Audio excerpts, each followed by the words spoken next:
বন্ধুরা, এই ভিডিও ক্লিপটিতে আপনাদের প্রত্যেককে জানাচ্ছি আন্তরিক অভিনন্দন। এই ভিডিও ক্লিপটিতে আমরা এসএসসি ইংলিশ সেকেন্ড পেপারের কমপ্লিটিং প্যাসেজ ইউজিং সুইটেবল কানেক্টরসে বিগত বছরের একটি প্রশ্নের ব্যাখ্যা বিশ্লেষণ সহ সমাধান আপনাদের সামনে উপস্থাপন করব। তো চলুন শুরু করা যাক। যেটা বলা হচ্ছে complete the following passage using suitable connectors. এখানে একটা প্যাসেজ আমরা দেখতে পাচ্ছি, একটা প্যাসেজ দেওয়া হয়েছে। এই প্যাসেজটিকে সুইটেবল কানেক্টরস দ্বারা সম্পূর্ণ করতে হবে। এখন কানেক্টরস কি? কানেক্টরস হচ্ছে যারা কানেক্ট করে, সংযুক্ত করে একাধিক বক্তব্যকে, একাধিক স্টেটমেন্টকে, বা প্যাসেজের মধ্যে যে স্টেটমেন্টগুলো ধারাবাহিকভাবে থাকছে, একটার সাথে একটা সম্পর্কযুক্ত অবস্থায় থাকছে, তাদের মধ্যে কোন কোন কানেক্টরস গুলো বসালে সেই প্যাসেজটি সম্পূর্ণ হবে, কোন কোন কানেক্টরস গুলো বসিয়ে সেই প্যাসেজটিকে কমপ্লিট করা যায়। এখন কানেক্টরস হিসেবে কারা থাকতে পারে? কানেক্টরস হিসেবে থাকতে পারে লিঙ্কিং ওয়ার্ড বা কনজাংশন, কানেক্টরস হিসেবে থাকতে পারে অ্যাডভার্ব, কানেক্টরস হিসেবে থাকতে পারে প্রোনাউন। এগুলো আমরা আসলে প্যাসেজ যখন সলভ করব তখন একটু মনোযোগ দিয়ে দেখলে আপনারা জিনিসগুলো বুঝতে পারবেন। তো শুরু করি। It is known to all dash gold is a valuable metal. It is known to all, এটা একটা sentence. It is known to all, এটা একটা প্যাসিভ ভয়েসে রয়েছে। Gold is a valuable metal, সোনা খুবই মূল্যবান একটা ধাতু, তাই না? তো এটাকে দুইটা জিনিসকে আমরা যদি যুক্ত করি, দুইটা সেন্টেন্সকে যুক্ত করি, মাঝখানে আমরা কি ব্যবহার করি? মাঝখানে আমরা কনজাংশন ব্যবহার করি। তো অর্থ বিবেচনা নিতে হবে, অর্থ বিবেচনায় নিতে হবে যে প্যাসেজের মধ্যে যে সেন্টেন্সগুলো থাকবে সেগুলোর কি ধরনের অর্থ প্রকাশ করছে, এগুলোর উপরে নির্ভর করেই আমরা মূলত কানেক্টরস গুলো ব্যবহার করব। এটা মাথায় রাখতে হবে। ইচ্ছা মতো কানেক্টরস বসালে কিন্তু অর্থের ভিন্নতা তৈরি হবে, অর্থ পূর্ণ বাক্য হবে না। তাহলে এখানে it is known to all dash gold is a valuable metal, এখানে আমরা বসাতে পারি দ্যাট। কি বসাতে পারি? এখানে আমরা বসাতে পারি দ্যাট। এখানে আমরা দ্যাট বসিয়ে ফেললাম। তাহলে আনসার হলো it is known to all that gold is a valuable metal. এই নম্বরে আমরা উত্তর পেলাম দ্যাট। আমরা উত্তরগুলো বসিয়ে দিয়েছি নিচে, শুধু ব্যাখ্যাগুলো আপনাদের সামনে উপস্থাপন করছে। এরপরে বলা হচ্ছে there are many metals cheaper than gold though they look like it. বলা হচ্ছে অনেক মেটাল আছে, ধাতু আছে, যেগুলো সোনার চেয়ে সস্তা, কিন্তু তারা সোনার মতোই চকচক করে। সোনার চেয়ে সস্তা, সোনার মতো দামি না, কিন্তু সোনার মতোই চকচক করে।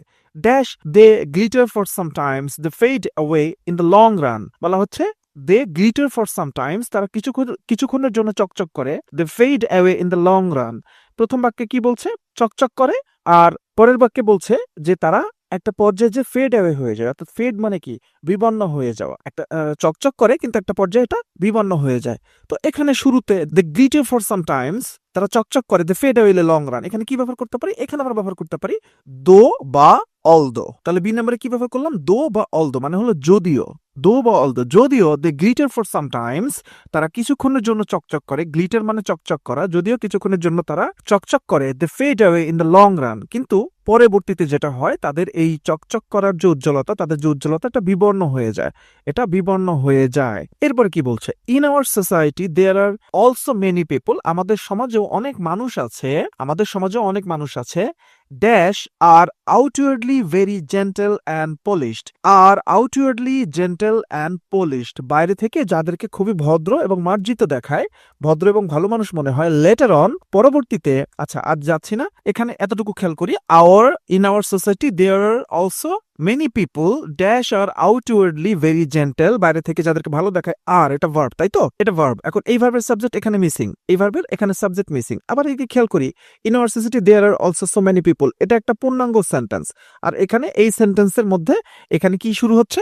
এখানে ভার্ব দ্বারা শুরু হচ্ছে। তাহলে এখানে এই দুইটা সেন্টেন্সকে কানেক্ট করতে হবে। এই সেন্টেন্সের সাবজেক্ট লাগবে এবং এই সেন্টেন্সের সঙ্গে কানেক্ট করতে হবে। এরকম অবস্থায় আমরা এখানে রিলেটিভ প্রোনাউন ব্যবহার করতে পারি। কি ব্যবহার করতে পারি? Relative pronoun. সেটা কোনটা? সেটা হচ্ছে হু।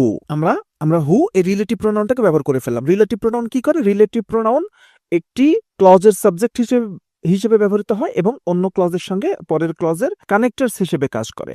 এটা মাথায় রাখতে হবে। এখানে আমরা ব্যবহার করলাম হু। হু আর আউটওয়ার্ডলি, হু মানে কারা? এই পিপুলরা। বলছে in our society there are also many people, অনেক মানুষ আছে যারা, যারা আউটওয়ার্ডলি ভেরি জেন্টাল, বাইরে থেকে যাদেরকে ভদ্র এবং মার্জিত লাগে। পলিশড মানে মার্জিত এবং ভদ্র মনে হয়। তারপরে কি বলছে? লেটার অন, পরবর্তীতে দেয়ার রিয়েল আইডেন্টিটি ইজ রিভিলড, তাদের প্রকৃত চেহারাটা প্রকাশ পায়। Letter on their real identity is revealed. Revealed মানে প্রকাশিত হওয়া, তাদের আসল চেহারা প্রকাশিত হয়। মানে মানুষের মুখোশ পরে থাকে খুব ভালো মানুষ, মার্জিত মানুষ, কিন্তু পরবর্তীতে তাদের আসল চেহারা প্রকাশিত হয়। They do not exercise moral values, দুইটা আলাদা আলাদা clause. They do not exercise moral values, তারা এই যে নৈতিক যে গুণাবলীগুলো থাকে এগুলো তাদের মধ্যে থাকে না, এগুলো তারা চর্চা করে না, এগুলো তাদের মধ্যে থাকে না। এখানে আমরা কি ব্যবহার করতে পারি? এখানে আমরা ব্যবহার করতে পারি as.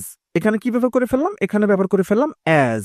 Later on their real identity is revealed, পরবর্তীতে তাদের কি হয়, তাদের আসল চেহারা প্রকাশিত হয়। As they do not exercise moral values, কখন এটা হয়, কখন, যখন, বা কেন এটা হয়, কারণ they do not exercise moral values, যখন তারা তাদের মধ্যে নৈতিকতার চর্চা করে না, নৈতিকতা অনুসরণ করে না, বা কারণ তারা নৈতিকতা অনুসরণ করে না, তখন তাদের আসল চেহারাটা প্রকাশিত হয়। এখানে অ্যাজ এর অর্থটা হচ্ছে যখন বা কারণ, এরকম অর্থে অ্যাজকে আমরা এখানে ব্যবহার করলাম। তার মানে খেয়াল করতে হবে বন্ধুরা যে এখানে অর্থগুলো জানা অত্যন্ত জরুরি, অর্থগুলো জানা অত্যন্ত জরুরি। এরপরে বলছে দ্যাটস ওয়াই পিপল সে, এর জন্য মানুষ বলে all dash glitters is not gold, এখানে আমরা ব্যবহার করতে হবে দ্যাট।